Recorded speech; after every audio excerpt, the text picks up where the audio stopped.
I'm so tired. Oh, I'm exhausted. Oh, the door. Okay, butler, go get my door because otherwise it will be hard to edit. Oh, good morning, Trent. How are you? No, I'm just very sleepy.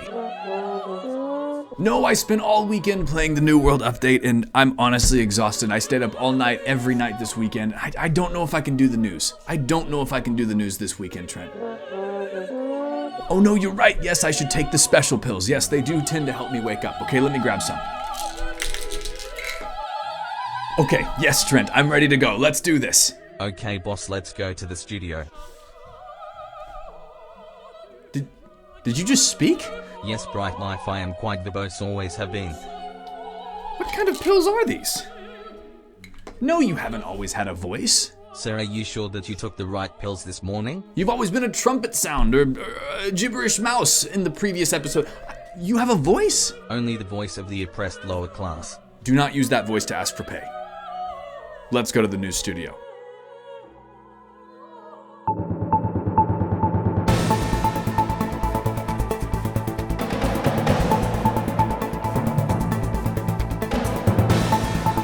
Welcome, ladies and gentlemen, to the MMO Weekly News Update. My name is BrightLife. This is my fancy suit because today we have a ton of news. We took a little week off last weekend to set some more things up in the set, but this weekend we are back, and there was a lot happening in the MMO news over the last 2 weeks. First of all, we have New World in the news with the new Brimstone Sands update releasing to thunderous applause. We have Lord of the Rings Online in the news because they gave a preview of their new zones and systems coming up in their mini expansion launching on November 9th. We have World of Warcraft in the news because the Dragonflight PrePatch sort of came out recently. We also have Black Desert Online in the news. We have Star Wars The Old Republic 2, Pantheon Rise of the Fallen, and so much more. So let's take a moment to jump into the news. Alright, now first of all, New World released its Brimstone Sands update to thunderous applause. New World released this, and over the last 2 weeks, its game has seen a large population spike. The Brimstone Sands update for the new players is fantastic, very wonderful. I played myself, actually deleted my old character, started a brand new character, and it's been a great experience. There's a brand new voice-acted quest from levels 1 to around 30 or 35. The new zone that is there to accommodate the new player experience is absolutely fantastic. The sound design, world design is still great, but there's actually a reason to play now, and I found myself really enjoying it. But there's not only a brand new part of the expansion, we also created a little group together, the guild kinship fellow. What do you call it in that game? They are called companies. Yes, that, and you can join ours if you'd like to at the Discord link in the description down below. We have a lot of people playing New World right now in our Discord, so if you're looking for a community, come hang out with us on Alkumea, join our little company. Yes, that, and it's a great time. But there wasn't only a new player experience in this game, there is also a brand new zone called the Brimstone Sands. I had the chance to watch a couple of my favorite streamers as they were going through this zone, and it looks absolutely fantastic. I can't wait to get there myself, but they are saying that the Brimstone Sands area is roughly the size of 2.5 Everfalls, which if you've ever run across Everfall, you know exactly why we need mounts in New World, which of course is coming out soon. But given the new zone includes a new territory to claim and control, new enemies, and new story content, it should help keep everyone in Eternum for quite a while. There's a new region with the Brimstone Sands territory, a new expedition called the Ennead. Of course, there is the brand new great sword weapon as well. New features like the Expedition Group Finder, which makes finding these groups for these expeditions a lot easier. The 3v3 system, by the way, I did play this time over the last week, and fantastic. Absolutely wonderful. I know it wasn't added in Brimstone Sands, but I stopped right after launch, and coming back to the 3v3 arenas was an absolute blast. If you do want to hear about my experience stopping at launch and then coming back to the arenas, you can go click over to the video that I did this last week in my channel. And then of course, we also have new events coming with the Night Vale Hallow event and the Turkalon 2022 event coming for around Thanksgiving. But right now is a great time to be playing New World. The game is popular again. People are excited about what's going on. Of course, it is kind of halfway finished. We do have a 1 to 30 experience and a 60 plus experience. That 30 to 60 plus experience is still quite grindy from what I hear, but if you can get through that, you should be fine and good to go. And no, Trent, I don't want to hear about unfinished business. What? You don't want me to talk about how you didn't pay me last week even though you promised to after I washed all 3 of your cars? Trent, you're not getting paid. I'm sorry. It's not happening. We don't have the money. How can I afford to pay you when I have $1 billion mansion? It's not going to pay for itself. Unbelievable. Any more of this and I'll go apply to work for MMO Byte, I swear. Hey friends, before we jump into the next story, I just want to say a real quick plug to hit that like button for me, please. I know it sounds ridiculous and you hear it all the time, but it really does help me be seen by more MMO lovers. So hit that like button down below. And if you love MMO news, hit that subscribe button as well. Okay, let's jump into the next story. All right, next up in the news is one of my favorites. Lord of the Rings Online opens its Bull Roar test server to include the zones of Cardolan and Swanfleet. And you know what? Great zones, if I do say so myself. I had an absolute blast of a time playing through these two zones. We didn't play any of the story content, but we did get to check out the new zones, and they are wonderful. I will just say on a personal note, if there is a reward for zone building, world building, I think that Lord of the Rings deserves to be mentioned with the top 2 or 3 because it genuinely is incredible how much of a great zone with draw distance this team manages to grind out of a 15-year-old game engine. They do a fantastic job. They don't cut corners. It's a really, really well done space. And these two new zones really do look great. Now, of course, these new zones are going to cover the levels of 1 to 32. We're going to have the new delving system, which is like the Mythic Plus system. And it really does look like a great expansion. It's coming out on November 9th. I'm excited to play it, but the Bull Roar server has been met with a lot of success. There have, of course, been some notes from content creators, but for the most part, people are really excited about this new experience. They're excited to jump back into the game and play through that very often replayed 1 to 32 zone. It's going to be a great thing to see. Now, before the Shadow, of course, will bring with it new zones, a starting player experience, and more. But one of the major features that players can dive into will be the delving system. This is a new mechanic which allows players to revamp missions up to the challenge and earn more rewards based on completion. This new system is testable right now on the Bull Roar server alongside other new player experiences coming from LOTRO's next content update. And finally, the Lord of the Rings Online team is inviting players to test out the new skirmish coming in before the Shadow called Doom of Caraskelebrin. The new skirmish will be available for players from level 20 through to the level cap and can be done solo up to a full raid. So there's really content here for everybody. I did myself try the delving system over this last week as well, and you know what? It was really, really fun on stream. I found it to be, especially at the higher end levels, kind of like doing a solo raid, having to kite the boss around and lay traps well and really work on mechanics, which I think is a great thing for Lord of the Rings Online because a lot of the leveling up experience in LOTRO is very quest based. Not a lot of PvP based stuff, not a lot of crafting based leveling up. It's just questing. So to add a new way to level up and to get gear, especially from a solo perspective, is a great, great thing. All right, next up in the expansion comes the big dog, the top daddy, the big man, which Trent calls me all 3 of those all the time. If we had an HR department, I'd be richer than the Queen. Wait, King of England. RIP. And it's World of Warcraft Dragonflight's PrePatch launched this last week, but with some issues. Very interesting decisions on their part, but hey, we're going to talk about that. But these features came out on October 25th ahead of a larger, kind of more pre-patch update on the 15th of November. Now, WoW Dragonflight's pre-patch will roll out in 2 phases, the first one having already happened on October 25th, while the second will launch on November 15th. The 2 phases will see additions and revamps of game systems ahead of Dragonflight, such as the addition of new rated solo shuffle in PvP, UI changes, and more. The October 25th update was defined by quality of life improvements, as well as major changes to both the talent system and the new class and race combinations that have been in the works for some time. Players will be able to check out the new talent trees for each class and get accustomed to the changes before the MMORPG launches its expansion in this next month. So the only big criticism here from a lot of people is that the biggest thing that people were looking forward to in the pre-patch was the pre-patch event and the Drakthir Evoker, the brand new race class combo, a hero class kind of like the Death Knight and the Demon Hunter. And that's not here yet, which is an interesting thing to see the Dragonflight loading screen, the new UI changes, but not be able to play this new class as is kind of customary in the WoW scene. Now, of course, it isn't all bad. They are coming on November 15th, but I think that they tried to stagger that rollout so that players could get used to the new talent tree system, which is quite expansive. It goes back to the yesteryear of World of Warcraft with some cool added webbing features where even in some of the talent trees, there are like 9 different things to choose in one row. it is exciting. I'm excited to try this out myself. I won't be playing until November 15th on stream just because I really want to try the Evoker and I can kind of do all of that at once, and don't really like this 2-patch rollout, but I understand why they did it for players that are really attached to their character and need to really build craft over the first 2 weeks of this pre-patch. Now, the November 15th pre-patch is bringing some massive changes, of course, like we just talked about, such as the new Drakthir Evoker class that will launch ahead of the expansion proper.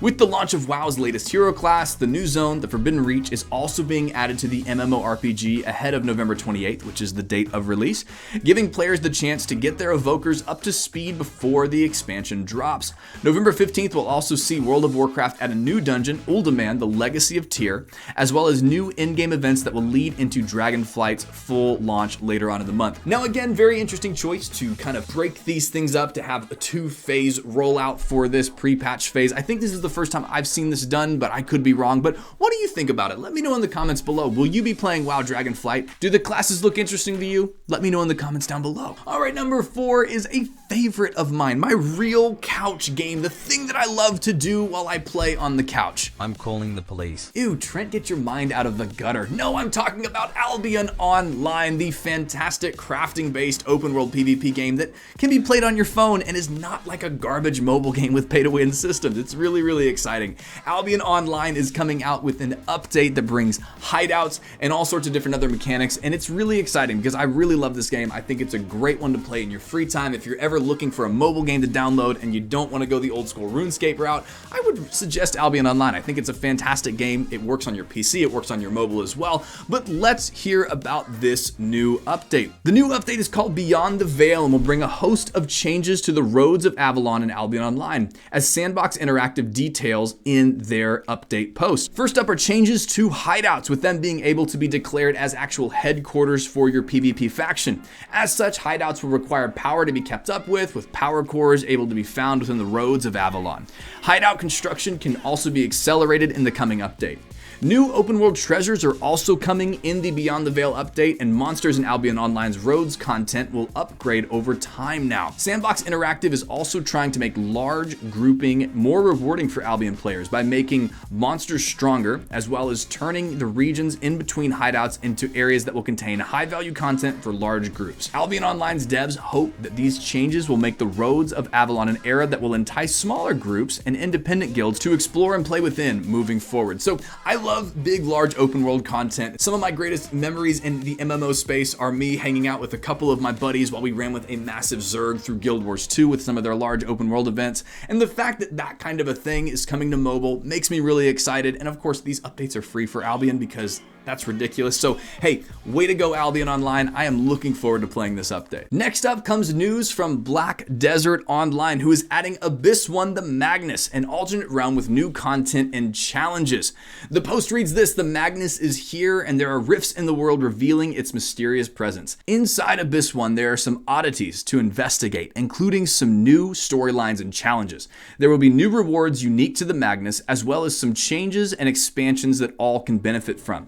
You start with the Abyss 1, the Magnus storyline. When you are in this realm, you can enter what are called abyssal pockets, which have their own special space-time. They branch off from the Magnus and have their own trials. In order to proceed through the main quest line, you'll have to complete the trial in each abyssal pocket. You won't be able to use regular BDO weapons here, only special Abyss 1 gear. Every time you get points in the main quest line of an area, you'll be able to unlock fast travel between different parts of the world of Black Desert, which will work through the Magnus. Another change will let players unlock storage in each region and have access to it from all over. And apparently this update is not only free, but the Abyss 1 weapons are free as well, and apparently they're best in slot in some cases, so that's pretty cool. I know that Black Desert Online is really well known for their really heavy monetization and pay-to-win strategies, so it seems like maybe they're trying to do a little bit to adjust this, which is cool. I've heard that the combat is great in this game. I personally have never played Black Desert Online, but let me know if you have in the comments below. How have you liked it? Have you enjoyed it? Have you not enjoyed it?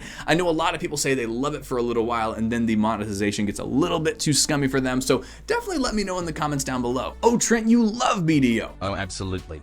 I love the action combat, the world building, and the community built around a thriving MMO. How much money have you spent on it? Around the yearly GDP of Turkey. and that is why I will not pay you. But Trent needs his bioluminescent gear to show all of the girls that play games that he's cool. In quick story news, Star Wars The Old Republic released update 7.1.1, which brought new conquest to Manon and some really nice wardrobe outfit updates. In 7.1.1, SWTOR released the new options in the outfitter that unlocks 32 new outfitter slots per character with the ability to favorite and save outfits for easier use. And you and I both know that true endgame is transmog in any MMORPG, so it's cool to see SWTOR leaning into this. I love SWTOR's transmog system. I've personally spent a lot of time trying to build my best like Revan outfit without having to use the store materials, and I will tell you, it's a lot of fun doing that in this game. They do a great job with their lightsaber combos. Now they have some cool vibro sword combo. Now they have some cool vibroblade combos as well. So if you love the SWTOR experience, if you're looking for more of an outfit thing, this might be for you. Of course, 7.1.1 also did bring a new conquest planet with Manon. Traveled there for the new conquest objectives in the area. Also in the update are 2 new tactical items and some balance changes as well. So minor update for SWTOR, but I love talking about SWTOR. It's one of my favorite MMOs to just play. In fact, I do think that SWTOR has some of the best free-to-play content out there. I think that if you want to get into an MMO completely for free, you can play through some of the best storyline that any MMORPG has to offer completely for free, and that's pretty cool. Next up in cool, but like, are we sure it's still happening news? Pantheon Rise of the Fallen is continuing to move. They had a closed alpha test that was very, very low key, very hush hush and secret, but they've come out and revealed that it went really, really well. Now, of course, Pantheon Rise of the Fallen, for those that do not know, is setting itself up to be an old school MMORPG. It is a fully crowdfunded MMO with all the goods and bads that brings with it. There are 9 races in this game, 12 classes, DPS, tanking, healing, and support, which is kind of more of like the crowd control kind of thing, being its own actual type of class, which is kind of interesting. But in their statement, they came out and said that the relative performance and stability of our October session has given us the assurances needed that we can begin to conduct more frequent testing with less overhead. We hope to run the first of these ad hoc sessions in November with an emphasis on combat balance and pacing.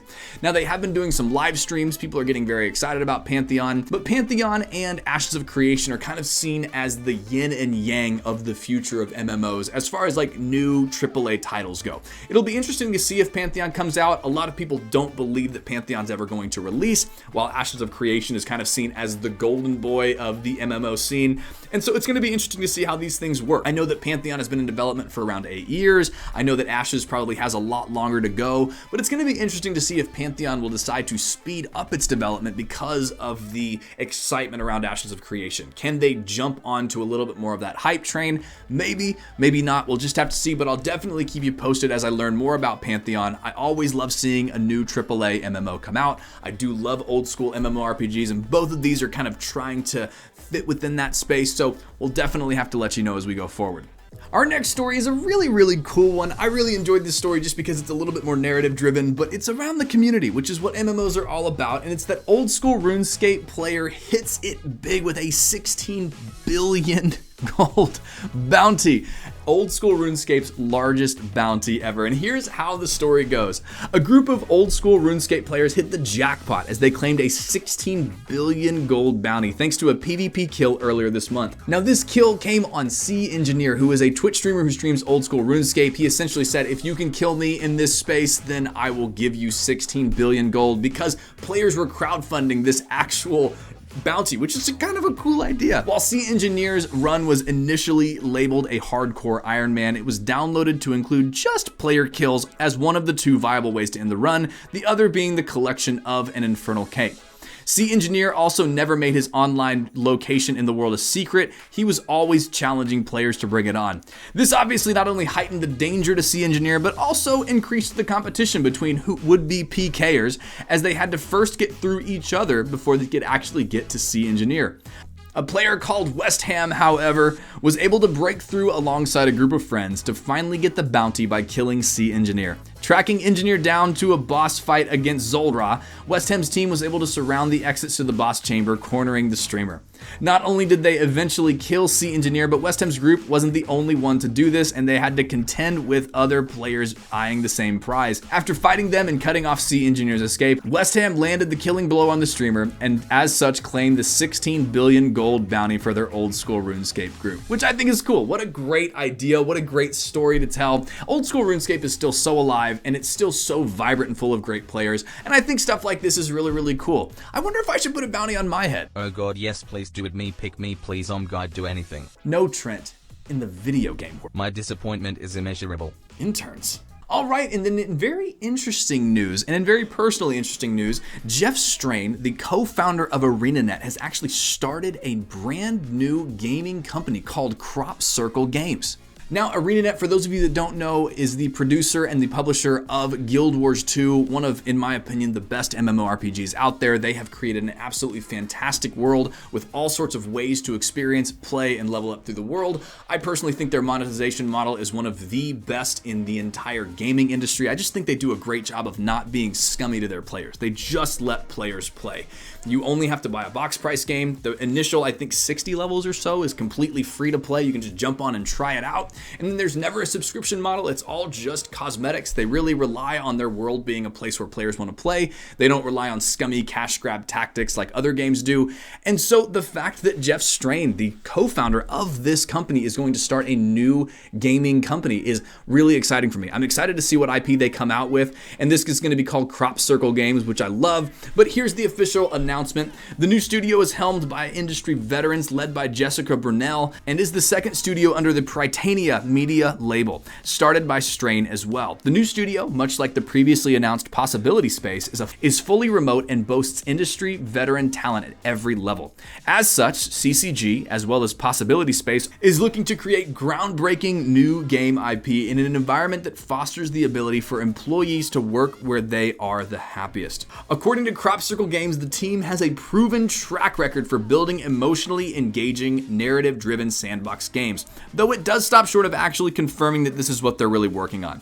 However, the studio announced its launch alongside a $25 million investment from Transcend Fund and other investors. So it's going to be really interesting, in my opinion, to see where Crop Circle Games goes. I really liked ArenaNet. I really like ArenaNet. They're not dead yet. Oh my gosh.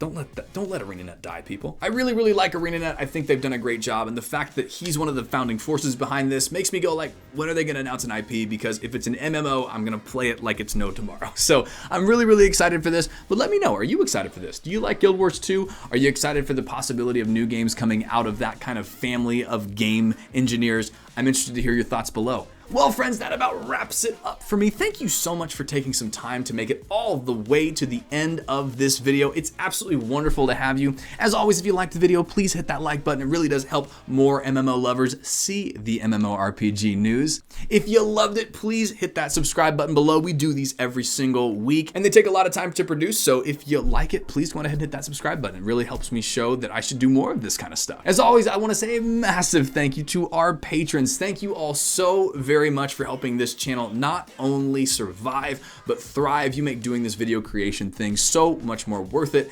Thank you very much for all of your wonderful support. If you guys want to get these videos a day early, then of course you can join that Patreon at the link in the description down below. But friends, as always, at the end of the news here, the two things that I say at the end are the most important things I could say in any video ever, and it's this, is that you're more loved than you know, and you are so much more valuable than you realize. I hope you have an incredible day, and I will see you in the next one. Hey, thank you so much for watching. I hope that you enjoyed it. I want to let you know a couple ways to connect with me. First of all, we got an awesome Discord in the description. We've got a Patreon if you'd like to give to the channel and help support more video creation. And I am live on Twitch quite often over at twitch.tv/brightlifecommunity. Would love to see you there. Always love interacting on those live video streams. But I hope you have an incredible day, my loved and valued friend. Have an awesome one.